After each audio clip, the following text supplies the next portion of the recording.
दोस्तों, मेरे चैनल में आपका स्वागत है। आज मैं आपके लिए मुंशी प्रेमचंद जी द्वारा लिखी कहानी रहस्य लेकर आई हूँ। दोस्तों, मेरे चैनल पर आपको करीब 600 कहानियाँ सुनने को मिल जाएंगी। तो आप मेरे चैनल पर जो प्लेलिस्ट बनी हुई है उस पर जाकर अपनी पसंदीदा लेखकों की कहानियाँ सुन सकते हैं। यदि आप चैनल पर नए आए हैं तो प्लीज़ चैनल को सब्सक्राइब कर बेल आइकन को क्लिक कर लीजिए ताकि वीडियो अपलोड होते ही आपको नोटिफिकेशन मिल सके। चलिए शुरू करते हैं आज की कहानी रहस्य। विमल प्रकाश ने सेवाश्रम के द्वार पर पहुंचकर जेब से रुमाल निकाला और बालों पर पड़ी हुई गर्द साफ की। फिर उसी रुमाल से जूतों की गर्द झाड़ी और अंदर दाखिल हुआ। सुबह को वह रोज टहलने जाता है और लौटती बार सेवाश्रम की देखभाल भी कर लेता है। वह इस आश्रम का बानी भी है और संचालक भी। सेवाश्रम का काम शुरू हो गया था। अध्यापिकाएं लड़कियों को पढ़ा रही थीं, माली फूलों की क्यारियों में पानी दे रहा था और एक दर्जे की लड़कियां हरी हरी घास पर दौड़ लगा रही थीं। विमल को लड़कियों की सेहत का बड़ा ख्याल है। विमल एक क्षण वहीं खड़ा प्रसन्न मन से लड़कियों की बाल कीड़ा देखता रहा। फिर आकर दफ्तर में बैठ गया। क्लर्क ने कल की आई हुई डाक उसके सामने रख दी। विमल ने सारे पत्र एक एक करके खोले और सरसरी तौर पर पढ़कर रख दिए। उसके मुख पर चिंता और निराशा का धूमिल रंग दौड़ गया। उसने धन के लिए समाचार पत्रों में जो अपील निकाली थी उसका कोई असर नहीं हुआ। कैसे यह संस्था चलेगी? लोग क्या इतने अनुदार हैं? वह तन मन से इस काम में लगा हुआ है। उसके पास जो कुछ था वह सब उसने इस आश्रम को भेंट कर दिया। अब लोग उससे और क्या चाहते हैं? क्या अब भी वह उनकी दया और विश्राम के योग्य नहीं है? वह इसी चिंता में डूबा हुआ उठा और घर पर आकर सोचने लगा, यह संकट कैसे टाले। अभी साल का आधा भी नहीं गुजरा और आश्रम पर 12,000 का कर्ज हो गया था। साल पूरा होते यह 20,000 तक पहुँचेगा। अगर वह लड़कियों की फीस 1-1 रुपया बढ़ा दे तो 500 रुपये की आमदनी बढ़ सकती है। हॉस्टल की फीस 2-2 रुपये बढ़ा दे तो 500 रुपये और आ सकते हैं। इस तरह वह आश्रम की आमदनी में 12,000 सालाना की बढ़ती कर सकता है। लेकिन फिर उसका यह आदर्श कहाँ रहेगा कि गरीबों की लड़कियों को नाममात्र फीस लेकर ऊंची शिक्षा दी जाए। काश उसे ऐसी अध्यापकाओं की काफ़ी तादाद मिल जाती जो केवल गुजारे पर काम करती। क्या इतने बड़े देश में ऐसी 10-20 पढ़ी लिखी देवियां भी नहीं हैं? उसने कई बार अखबारों में यह जरूरत छपाई थी, मगर आज तक किसी ने जवाब न दिया। अब फीस बढ़ाने के सिवा उसके लिए कौन सा रास्ता है? इसी वक्त उसके द्वार के सामने एक तांगा आकर रुका और एक महिला उतरकर बरामदे में आई। विमल ने कमरे से बाहर निकलकर उनका स्वागत किया और उन्हें अंदर ले जाकर एक कुर्सी पर बैठा दिया। देवी जी रूपवती तो न थी, पर उनके मुख पर शिष्टता और कुलीनता की आभा जरूर थी। औसत कद, कोमल कात, चंपे रंग, प्रसन्न मुख, खूब बनी सबरी हुई, मगर उस बनाव श्रृंगार में ही जैसे अभाव की झलक थी। विमल के लिए कोई नई बात न थी। जब से उसने सेवाश्रम खोला था, भले घरों की देवियां अक्सर उससे मिलने आती रहती थी। देवी जी ने कुर्सी पर बैठते हुए कहा, पहले अपना नाम बता दूं, मुझे मंजूला कहते हैं। मैंने कुछ दिन हुए लीडर में आपकी नोटिस देखी थी और उसी प्रयोजन से आपकी सेवा में आई हूँ। यूँ तो आपसे मिलने का शौक बहुत दिन से था, पर कोई अवसर न निकाल पाती थी और बरबस आकर आपका कीमती समय नष्ट न करना चाहती थी। आपने जिस त्याग और तन्मयता से नारियों की सेवा की है, उसने आपके प्रति मेरे मन में इतनी श्रद्धा पैदा कर दी है कि मैं उसे प्रकट करूं तो शायद आप खुशामद समझें। मेरे मन में भी इसी तरह की सेवा की इच्छा बहुत दिनों से है, पर जितना सोचती हूँ उतना कर नहीं सकती। आपके प्रोत्साहन से संभव है मैं भी कुछ कर सकूं। विमल मौन सेवकों में था। अपनी प्रशंसा उसके लिए सबसे कठिन परीक्षा थी। उसकी ठीक वही दशा हो जाती थी जैसे कोई पानी में डुबकियां खा रहा हो। वह खुद किसी के मुंह पर उसकी तारीफ न करता था, इसलिए तारीफ के भूखे उसे तंग दिल समझते थे। वह पेट के पीछे तारीफ करता था। हाँ, बुराइयां वह मुंह पर करता था और दूसरों से भी यही असर रखता था। उसने अपना उखड़ा हुआ पांव जमाते हुए कहा, यह तो बहुत अच्छी बात होगी, आप शौक से आए, सेवाश्रम की दशा तो आपको मालूम होगी। मैं इस इरादे से यहाँ नहीं आई हूँ, यह मैं पहले ही समझ गया था। मेरी यह आशा न थी, यूं ही कह दिया। अच्छा, आपका मकान यही है? मंजुला देवी का घर लखनऊ में है। जालंधर की कन्या विद्यालय में शिक्षा पाई है। अंग्रेजी में अच्छी लियाकत है। घर के काम धंधे में भी कुशल है। और सबसे बड़ी बात यह है कि उनके हृदय में सेवा का उत्साह है। अगर ऐसी स्त्री सेवाश्रम का भार अपने ऊपर ले ले तो क्या कहना। मगर विमल के मन में एक प्रश्न उठा। पूछा, आपके पति भी आपके साथ रहेंगे? साधारण सा सवाल था, मगर मंजुला को नागवार लगा। बोली, जी नहीं, वह अपने घर रहेंगे। वह एक बैंक में नौकर है और अच्छा वेतन पाते हैं। विमल के मन का प्रश्न और भी जटिल हो गया। जो आदमी अच्छा वेतन पाता है, उसकी पत्नी क्यों उससे अलग काशी में रहना चाहती है? केवल इतना मुंह से निकला। अच्छा, मंजुला ने शायद उसके मन का भाव तोड़कर कहा, आपको यह कुछ अनोखी सी बात लगती होगी, लेकिन क्या आपके ख्याल में शादी का आशय यह है कि स्त्री पुरुष के दामन में छिपी रहना चाहिए? विमल ने जोश के साथ कहा, हरगिज नहीं। जब मैं अपनी जरूरतों को घटाकर सिफर तक पहुंचा सकती हूँ तो किसी पर भार क्यों बनूं? बेशक हम दोनों में मतभेद है और उसके अनेक कारण हैं। मैं भक्ति और पूजा को मानव जीवन का सत्य समझती हूँ, वह उसे लचर समझते हैं। यहाँ तक कि ईश्वर में भी उनका विश्वास नहीं है। मैं हिंदू संस्कृति को सबसे ऊंचा समझती हूँ। उन्हें हमारी संस्कृति में ऐब ही ऐब नजर आते हैं। ऐसे आदमी के साथ मेरा निभाव कैसे हो सकता है? विमल खुद भक्ति और पूजा को ढोंग समझते थे और इतनी सी बात पर किसी स्त्री का पुरुष से अलग हो जाना उनकी समझ में न आया। उन्हें ऐसी कई मिसालें याद थीं जहाँ स्त्रियों ने पति के विधर्मी हो जाने पर भी अपने व्रत का पालन किया। इस समस्या के व्यवहारिक अंग ही उनके सामने था। पूछा, उन्हें कोई आपत्ति तो न होगी? मंजुला ने गर्व के साथ कहा, मैं ऐसी आपत्तियों की परवाह नहीं करती। अगर पुरुष स्वतंत्र है तो स्त्री भी स्वतंत्र है।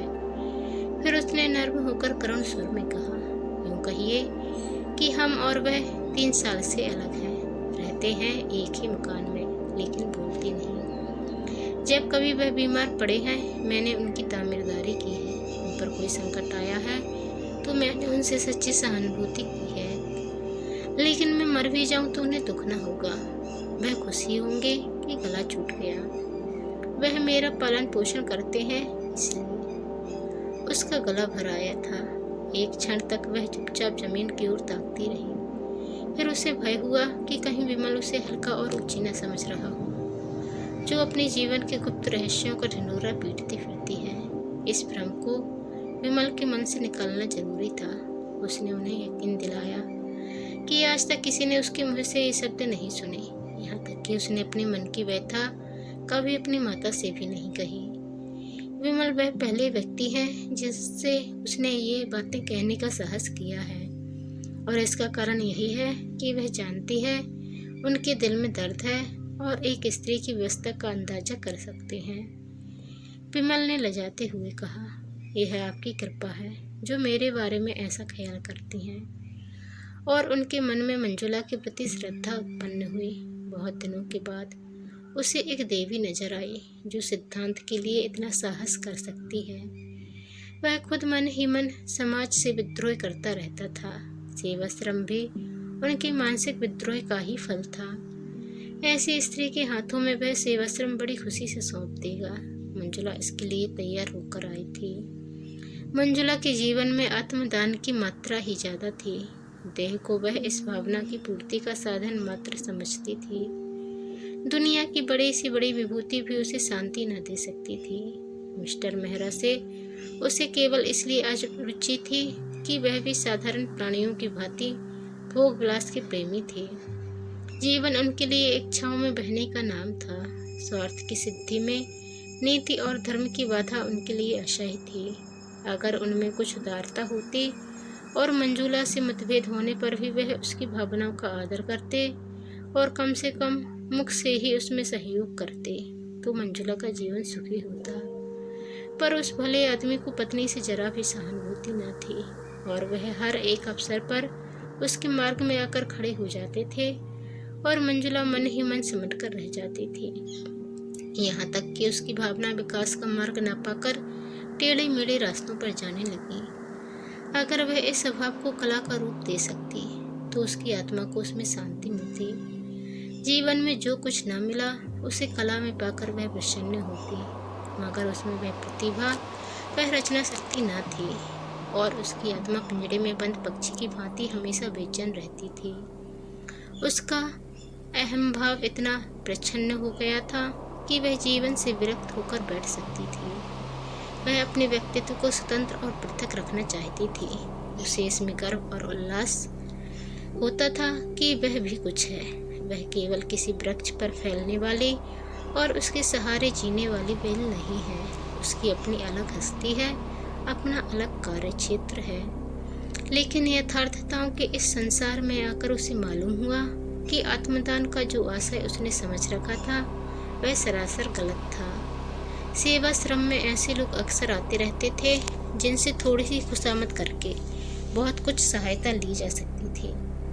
लेकिन मंजुला का आत्माभिमान खुशामद कर किसी तरह राजी न होता था।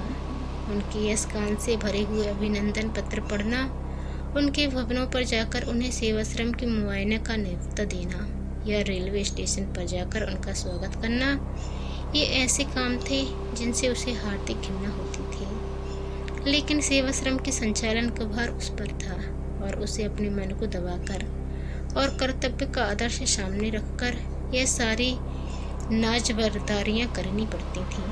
अथपी बहन विद्रोही भावों को मकदूर भर छिपाती थी, पर जिस काम में मन न हो वहाँ उल्लास और उत्साह कहाँ से आए। जिन समझौतों से घबराकर वह भागी थी वह यहाँ और भी विकृत रूप में उसका पीछा कर रही थी। उसके मन में कटुता आती जाती थी और एकाग्र सेवा की धुन मिटती जाती थी। इसके विरुद्ध वह विमल को देखती थी कि उसके चेहरे पर कभी सिकन नहीं आती। वही सहर्ष मुख, वही उत्सर्ग से भरा हुआ उद्भाव, वही क्रियाशील तन्मयता, छोटे से छोटे काम के लिए हमेशा हाजिर। सेवाश्रम की कोई कन्या या अध्यापिका बीमार पड़ जाए, विमल उसकी तीमारदारी के लिए मौजूद है। सहानुभूति का ना जाने कितना बड़ा कोष उसके पास है कि उसमें जरा भी क्षति नहीं आती। उसके मन में किसी प्रकार का संदेह या संशय नहीं है। उसने एक रास्ता पकड़ लिया है और उस पर कदम बढ़ाता चला जा रहा है। उसे विश्वास है इसी रास्ते से वह अपने ध्येय पर पहुंचेगा। राह में जो यात्री मिल जाते हैं उन्हें अपना संगी बना लेता है। जो कलेवा लेकर चला है वह संगियों को बांटकर खाने में आनंद पाता है। उसे नित्य परेशानियां उठानी पड़ती हैं, खुशामदें करनी पड़ती हैं, अपमान सहने पड़ते हैं, अयोग्य व्यक्तियों के सामने सिर झुकाना पड़ता है, भीख मांगनी पड़ती है, मगर उसे गम नहीं। वह कभी निराश नहीं होता, कभी बुरा नहीं मानता। उसके अंदर कोई ऐसी चीज़ है जो हजारों ठोकरें खाने पर भी ज्यों की त्यों उछलती और दौड़ती रहती है। अध्यापिकाएं अक्सर साधारण सी बातों पर शिकायतें करने लगती हैं, कभी कभी रूठ जाती हैं और सेवाश्रम से विदा हो जाना चाहती हैं। अगर धोबन ने कपड़े खराब धोए या कहारन ने उनकी साड़ी में दाग डाल दिए या चौकीदार ने उनके कुत्ते को दुत्कार दिया या उनके कमरे में झाड़ू नहीं लगी या ग्वाले ने दूध में पानी मिला दिया, तो इसमें सेवाश्रम के अधिकारियों का क्या दोष।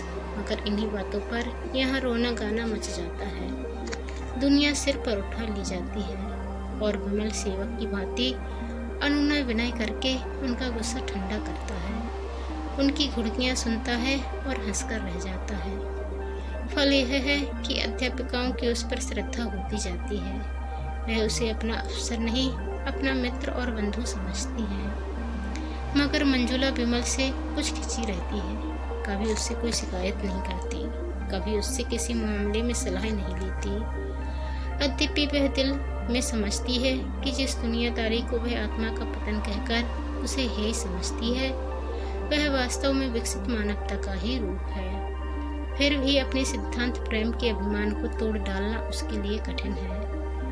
और इस अभिमान के होते हुए भी विमल की विशुद्ध निस्वार्थ व्यवहारिकता उसे जबरदस्ती अपनी ओर खींचती है। उसने साधारण मनुष्यों के विषय में अनुभव से मन में जो सीमाएं खींच ली थी, विमल उनसे ऊपर था। उसमें स्वार्थ का लेश भी नहीं था। अभिमान उसे छू भी नहीं गया था। उसके त्याग की कोई सीमा नहीं। मंजुला के आध्यात्मिक जीवन में मनुष्य का यही सबसे ऊंचा आदर्श था। लेकिन विमल को उस आदर्श के समीप देखकर उसे एक प्रकार के हार का बोध होता था। आदर्श का महत्व इसी में है कि वह पहुंच के बाहर हो। अगर वह साध्य हो जाए तो आदर्श ही क्यों रहे। मंजुला अपनी आदर्श भावना को और ऊंचा बनाकर इस विचार में संतोष पाना चाहती है कि विमल अभी उस आदर्श से बहुत दूर है। लेकिन विमल जैसे जबरन उनका श्रद्धा पात्र बनना चाहता है और अपने को प्रवाह में बहने से रोकने के लिए लकड़ी का सहारा लेती है, पर उसके पैरों के साथ वह लकड़ी भी उखड़ जाती है और वह फिर किसी दूसरे रूप की तलाश करने लगती है और अंतिम उसे यह सहारा मिल जाता है। उसने अपनी तीव्र दृष्टि में देख लिया है कि विमल उसकी कारगुजारियों से संतुष्ट नहीं है। फिर वह उससे शिकायत क्यों नहीं करता, उससे जवाब क्यों नहीं मांगता। उसी तीव्र दृष्टि से उसने यह भी ताड़ लिया है कि विमल उसके रंग रूप से अप्रभावित नहीं है। फिर वह शीतलता और उदासीनता क्यों? क्या इससे यह सिद्ध नहीं होता कि वह कपटी या कायर है? औरों से वह कितना खुलकर मिलता है, कितनी हमदर्दी से पेश आता है, तो मंजुला से वह क्यों दूर दूर रहता है, क्यों उससे ऊपरी मन से बातें करता है। वह पहले दिन का निष्कपट व्यवहार कहाँ गया? क्या वह यह दिखाना चाहता है कि मंजुला की उसे बिल्कुल परवाह नहीं है, या उससे केवल इसलिए नाराज है कि धनियों की चौखट पर सिर नहीं झुकाती। यह खुशामद उसे मुबारक रहे। मंजुला सेवा करेगी, पर अपने आत्माभिमान को अछूता रखकर। एक दिन प्रातःकाल मंजुला बगीचे में टहल रही थी कि विमल ने आकर उसे प्रणाम किया और उसे सूचना दी कि सेवाश्रम का वार्षिक उत्सव निकट आ रहा है, उसके लिए तैयारी करनी चाहिए। मंजुला ने उदासीन भाव से पूछा, यह जलसा तो हर साल ही होता है? विमल ने कहा, जी हाँ, हर साल, मगर अब की ज़्यादा समारोह से करने का विचार है। मेरे किए जो कुछ हो सकता है वह मैं भी करूँगी। हालांकि आप जानते हैं मैं इस विषय में ज़्यादा निपुण नहीं हूँ। इसकी सफलता का सारा भार आप ही के ऊपर है। मेरे ऊपर? जी हाँ। आप चाहें तो यह आश्रम कहीं से कहीं पहुंच जाए। मेरे विषय में आपका अनुमान गलत है। विमल ने विश्वास भरे स्वर में कहा, मेरा अनुमान गलत है या आपका अनुमान गलत है, यह तो जल्द ही मालूम होगा जाता है। आज यह पहली प्रेरणा थी जो विमल ने मंजुला से की। जिस दिन से उसने सेवाश्रम उसके हाथ में सौंपा था, उस दिन से कभी इस विषय में कोई आदेश न दिया था। उसे कभी इसका साहस ही न हुआ। मुलाकातों में इधर उधर की बातें होकर रह जाती। शायद विमल समझता था कि मंजुला ने जो त्याग किया है वह काफ़ी से ज़्यादा है और उस पर अब और बोझ डालना जुल्म होगा। या शायद वह देख रहा था कि मंजुला का मन इस संस्था में रम जाए तो कुछ कहे। आज जो उसने विनय और आग्रह से भरा हुआ यह आदेश दिया तो मंजुला में एक नई स्फूर्ति दौड़ गई। सेवाश्रम में ऐसा निजत्व उसे कभी न हुआ था। विमल से उसे जो दुर्भावनाएं थीं सब जैसे काई की तरह फट गई और वह पूर्ण तन्मयता के साथ तैयारियों में लग गई। तक वह क्यों आश्रम से इतनी उदासीन थी, इस पर उसे आश्चर्य होने लगा। एक सप्ताह तक वह रात दिन मेहमानों के आदर सत्कार में व्यस्त रही। खाने तक की फुर्सत न मिलती। दोपहर का खाना तीसरे पहर मिलता। कोई मेहमान किसी गाड़ी से आता, कोई किसी गाड़ी से। अक्सर उसे रात को भी स्टेशन जाना पड़ता। उस पर तरह तरह के कर्तव्यों की रिहर्सल भी कराना पड़ता। अपने भाषण की तैयारी करना। इस साधना का पुरस्कार तो मिला कि जलसा हर एक दृष्टि से सफल रहा और कई हजार की रकम चंदे में मिल गई। मगर जिस दिन मेहमान रुखसत हुए उसी दिन मंजुला को नए मेहमान का स्वागत करना पड़ा, जिसने 3 दिन तक उसे सिर न उठाने दिया। ऐसा बुखार उसे कभी न आया था। 3 ही दिन में ऐसी हो गई जैसे बरसों की बीमार हो। विमल भी दौड़ धूप में लगा हुआ था। पहले तो कई दिन पंडाल बनवाने और मेहमानों की दावत का इंतजाम करने में लगा रहा। जलसा खत्म हो जाने पर जहाँ जहाँ से जो सामान आए थे उन्हें सही सहेज कर लौटाने की पड़ गई। मंजुला को धन्यवाद देने भी न आ सका। किसी ने कहा जरूर कि देवी जी बीमार है, मगर उसने समझा थकान से कुछ हरारत हो आई होगी, ज़्यादा परवाह न की। लेकिन चौथे दिन खबर मिली कि बुखार अभी तक नहीं उतरा और बड़ी जोर का है, तो वह बदहवास दौड़ा हुआ आया और अपराधी भाव से उसके सामने खड़ा होकर बोला, अब कैसी तबीयत है? आपने मुझे बुलाया क्यों न लिया? मंजुला को ऐसा जान पड़ा जैसे एकाएक बुखार हल्का हो गया है। सिर का दर्द भी कुछ शांत हुआ जान पड़ा। लेटे लेटे वो बस आंखों से ताकती हुई बोली, बैठ जाइए, आप खड़े क्यों हैं? फिर मुझे भी उठना पड़ेगा। विमल ने इस भाव से देखा मानो उसका बस होता तो वह सारा तप और दर्द खुद ले लेता। फिर आग्रह से बोला, नहीं नहीं, आप लेटी रहिए, मैं बैठ जाता हूँ। इसका अपराधी मैं हूँ, मैंने ही आपको इस जहमत में डाला, मुझे क्षमा कीजिए। मैंने आपसे वह काम लिया जो मुझे खुद करना चाहिए था। मैं अभी जाकर डॉक्टर को बुला लाता हूँ। क्या कहूँ, मुझे जरा भी खबर न हुई, फिजूल के कामों में ऐसा फंसा रहा। और उसने पीठ फेरे ही थी कि मंजुला ने हाथ उठाकर मना करते हुए कहा, नहीं नहीं, डॉक्टर की कोई ज़रूरत नहीं, आप जरा भी परेशान ना हो, मैं बिल्कुल अच्छी हूँ, कल तक उठ बैठूंगी। उसके मन में और कितनी ही बातें उठी, मगर उसने होंठ बंद कर लिए। इस आवेश में बह न जाने क्या क्या बक जाएगी। अभी तक विमल ने शायद उसे देवी समझकर उसके सामने सिर झुकाया है, उससे दूर अवश्य रहा है, मगर इसलिए नहीं कि वह समीप आना नहीं चाहता, बल्कि इसलिए कि अपनी सरलता में, अपनी साधना में उसके समीप आने में झिझकता है कि कहीं देवी को नागवार न हो जाए। विमल ने अपने मन में उसे जिस ऊंचे आसन पर बैठा दिया है उससे नीचे बह न आएगी। विमल को मालूम है वह कितना सात्विक, कितना विशालात्मक पुरुष है। ऐसे आदमी की स्मृति में हमेशा के लिए एक आकाश में उड़ने वाली निष्कलंक, निष्कपट सती की धुंधली छाया छोड़ जाना कितना बड़ा मोह है। उसने विनोद भाव से कहा, हाँ क्यों नहीं, क्योंकि आप तो मनुष्य हैं और मैं काठ की पुतली। नहीं, आप देवी हैं। नहीं, एक नादान औरत। आपने जो कुछ कर दिखाया वह मैं 100 जन्म लेकर भी न कर सकता था। उसका कारण भी आपने सोचा? यह स्त्री की विजय नहीं, उसकी हार है। अगर इन दोषों के साथ मैं स्त्री न होकर पुरुष होती तो शायद इसकी चौथाई सफलता भी न मिलती। यह मेरी जीत नहीं, मेरे नारित्व की जीत है। रूप तो असार वस्तु है जिसकी कोई हकीकत नहीं, वह धोखा है, फरेब है, दुर्बलताओं के छिपाने का पर्दा मात्र। विमल ने आवेश में कहा, यह आप क्या कहती हैं मंजुला देवी? रूप संसार का सबसे बड़ा सत्य है। रूप को भयंकर समझकर हमारे महात्मा और पंडितों ने दुनिया के साथ घोर अन्याय किया है। मंजुला की सुंदर छवि गर्व के प्रकाश से चमक उठी। रूप को असत्य समझने के प्रयास में सदैव असफल रही थी और अपनी निष्ठा और भक्ति से मानो उसने रूप का प्रायश्चित कर रही थी। उसी रूप के इस समर्थन ने एक क्षण के लिए उसे मुक्त कर दिया, मगर वह संभल कर बोली, आप धोखे में हैं विमल बाबू, मुझे क्षमा कीजिएगा, मगर यह रूप की उपासना आप में कोई नई बात नहीं है।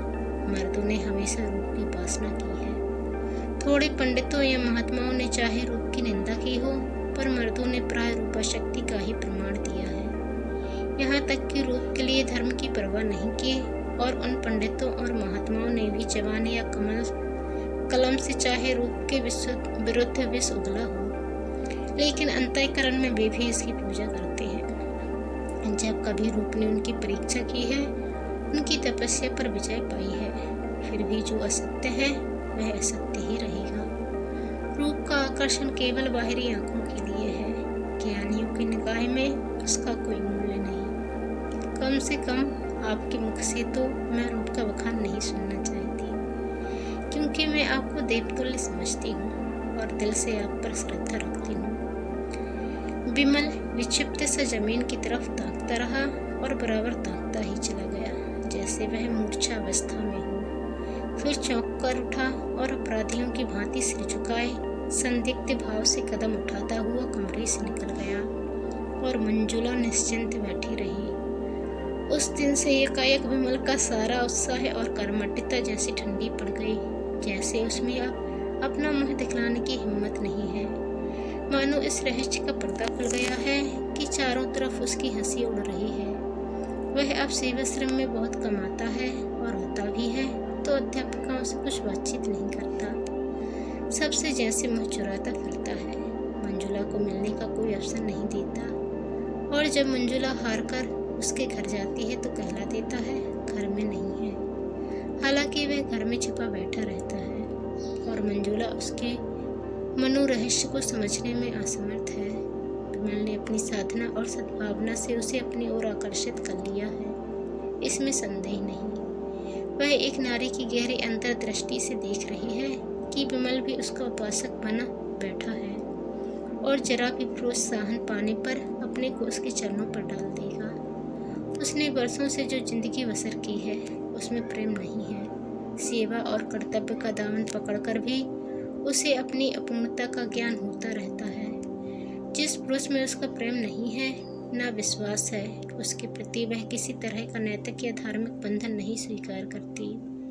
वह अपने को स्वच्छंद समझती है, चाहे समाज उसकी स्वच्छंदता न माने, पर उसकी आत्मा इस विषय में अपने को आजाद समझती है।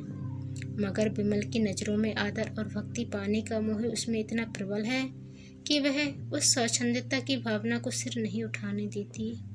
वह विमल से संसर्ग की घनिष्ठता तो चाहती है, पर अपने आत्माभिमान की रक्षा करते हुए। इसके साथ ही विमल की पवित्र और निर्मल जीवन में वह दाग नहीं लगाना चाहती। उसने सोचा था विमल को दवा का हल्का सा घूंट पिलाकर वह स्वस्थ कर देगी। वह स्वस्थ होकर उसके मनोउद्यान में आएगा, फूलों को देखकर प्रसन्न होगा, हरी हरी धूप पर लेटेगा, पक्षियों का गाना सुनेगा। उससे वह इतना ही संसर्ग चाहती थी। दीपक के प्रकाश का आनंद तो दीपक से दूर रहकर ही लिया जा सकता। उसे स्पर्श करके तो वह अपने को जला सकता है, मगर अब उसे मालूम हुआ कि दवा की वह घूंट बाधा को हरने के बदले एक दूसरा रोग पैदा कर गई। विमल में निर्लेप होकर रहने की शक्ति न थी। वह जिस चीज की ओर झुकता था तन मन से उसी का हो जाता था, और जब खिंचता था तो मानो नाता ही तोड़ लेता था। उसके इस नए व्यवहार को मंजुला अपना अपना मान समझती थी और मन यहाँ से उचाट हो जाता है। आखिर एक दिन उसने विमल को पकड़ ही लिया था। मंजुला जानती थी विमल रोज दरिया किनारे सैर करने जाता है। एक दिन उसने वहीं जा घेरा और अपना इस्तीफा उसके हाथ में रख दिया। विमल के गले में जैसे फांसी पड़ गई। जमीन की ओर ताकता हुआ बोला, ऐसा क्यों? इसलिए कि मैं अपने को इस काम के योग्य नहीं पाती। संस्था तो खूब चल रही है, फिर भी मैं यहाँ रहना नहीं चाहती। मुझसे कोई अपराध हुआ है? आप अपने दिल से पूछिए। विमल ने इस वाक्य का वह आशय समझ लिया जो मंजुला की कल्पना से भी कोसों दूर था। उसके मुख का रंग उड़ गया, जैसे रक्त की गति बंद हो गई हो। इसका उसके पास कोई जवाब न था। ऐसा फैसला था जिसकी कहीं अपील न थी। आहत स्वर में बोला, जैसी आपकी इच्छा, मुझ पर दया कीजिए। मंजुला ने आदर होकर कहा, मैं तो चली जाऊंगी, जैसे आपकी इच्छा। और वह जैसे गले का फंदा छुड़ाकर भाग खड़ा हुआ। मंजुला करुण नेत्रों से उसे देखती रही, मानो सामने कोई नौका डूबी जा रही हो। चाबुक खाकर विमल फिर सेवाश्रम की गाड़ी में जुट गया। कह दिया गया मंजुला देवी के पति बीमार थे, चली गई। कामकाजी आदमी प्रेम का रोग नहीं पालता। उसे कविता करने और प्रेम पत्र लिखने और ठंडी आहें भरने की कहाँ फुर्सत। उसके सामने तो कर्तव्य है, प्रगति की इच्छा है, आदर्श है। विमल भी काम धंधे में लग गया। हाँ, कभी कभी एकांत में मंजुला की याद आ जाती थी और लज्जा से उसका मस्तक आप ही आप झुक जाता था। उसे हमेशा के लिए सबक मिल गया था। ऐसी सती साध्वी के प्रति उसने कितनी बेहूदगी की। 3 साल गुजर गए थे। गर्मियों के दिन थे। विमल आपकी मसूरी की सैर करने गया हुआ था और एक हॉस्टल में ठहरा था। एक दिन बैंड स्टैंड के समीप खड़ा बैंड सुन रहा था कि बगल की एक बेंच पर मंजुला बैठी नजर आई, आभूषणों और रंगों से जगमगाती हुई। उसके पास ही एक युवक कोट पैंट पहने बैठा हुआ था। दोनों मुस्कुराकर बातें कर रहे थे। दोनों के चेहरे खिले, दोनों प्रेम की नशे में मस्त। विमल के मन में सवाल उठा, यह युवक कौन है? मंजुला का पति नहीं हो सकता, या संभव है उसका पति ही हो। दंपति में अब मेल हो गया हो, उसे मंजुला के सामने जाने का साहस न हुआ। दूसरे दिन वह एक अंग्रेजी तमाशा देखने सिनेमा हॉल गया था। इंटरवल में बाहर निकला तो कैफे में फिर मंजुला दिखाई दी, सिर से पांव तक अंग्रेजी पहनावे में। वही कल वाला युवक आज भी उसके साथ था। आज विमल से जब्त न हो सका। इसके पहले कि वह मन में कुछ निश्चय कर सके, वह मंजुला के सामने खड़ा था। मंजुला उसे देखती ही सन्नाटे में आ गई। मुंह पर हवाइयां उड़ने लगी, मगर एक ही क्षण में उसने अपने आप को संभाल लिया और मुस्कुराकर बोली, हेलो विमल बाबू, आप यहाँ कैसे? और उसने उस नवयुवक से विमल का परिचय कराया। आप महात्मा पुरुष हैं, काशी के सेवाश्रम के संचालक, और यह मेरे मित्र मिस्टर खन्ना है, जो अभी हाल में इंग्लैंड से ICF होकर आए हैं। दोनों आदमियों ने हाथ मिलाए। मंजुला ने पूछा, सेवाश्रम तो खूब चल रहा है, मैंने उसकी वार्षिक रिपोर्ट पत्रों में पढ़ी थी। आप यहाँ कहाँ ठहरे हुए हैं? विमल ने अपने होटल का नाम बतलाया। खेल फिर शुरू हो गया, खन्ना ने कहा। खेल शुरू हो गया, चलो अंदर चले। मंजुला ने कहा, तुम जाकर देखो, मैं जरा मिस्टर विमल से बातें करूंगी। खन्ना ने विमल को जलती हुई आंखों से देखा और अकड़ता हुआ अंदर चला गया। मंजुला और विमल बाहर आकर हरी हरी घास पर बैठ गए। विमल का हृदय गर्व से फूला हुआ था। असामय उल्लास की चांदनी सी हृदय पर छिटकी हुई थी। मंजुला ने गंभीर स्वर में पूछा, आपको मेरी याद काहे को आई होगी? कई बार इच्छा हुई कि आपको पत्र लिखूं, लेकिन संकोच के मारे ना लिख सकी। आप मजे में तो थे। विमल को उसका यह उल्हाना बुरा लगा। कहा, अभी हास्य विनोद में मग्न थी। कहा, उसे देखते ही गंभीरता की पुतली बन गई। रूखे स्वर में बोला, हाँ, बहुत अच्छी तरह था।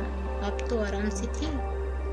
मंजुला आर्द्र कंठ से बोली, मेरे भाग में तो आराम लिखा ही नहीं है मिस्टर विमल। पिछले साल पति का देहांत हो गया। उन्होंने जितनी जायदाद छोड़ी, उससे ज्यादा कर्ज छोड़ा।